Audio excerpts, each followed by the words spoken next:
JEE परीक्षेत कमी गुण मिळाल्याने निराश झालेल्या यश गणेश खर्चे वय वर्ष 18 या विद्यार्थ्याने राहत्या घरात गळफास घेऊन आत्महत्या केली।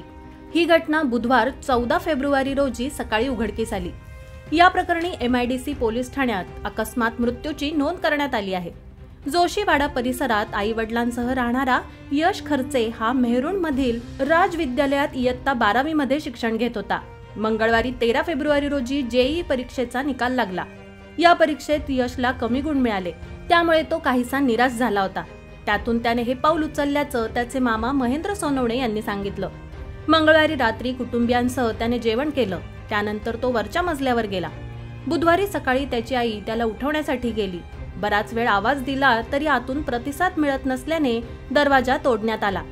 त्यावेळी घरात मुलगा गळफास घेतलेल्या अवस्थेत दिसून आला, त्यामुळे कुटुंबियांना जबर धक्का बसला।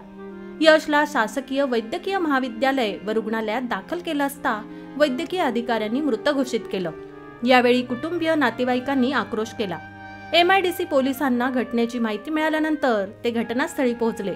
या प्रकरणी MIDC पोलीस स्टेशनला अकस्मात मृत्यूची नोंद करण्यात आली आहे।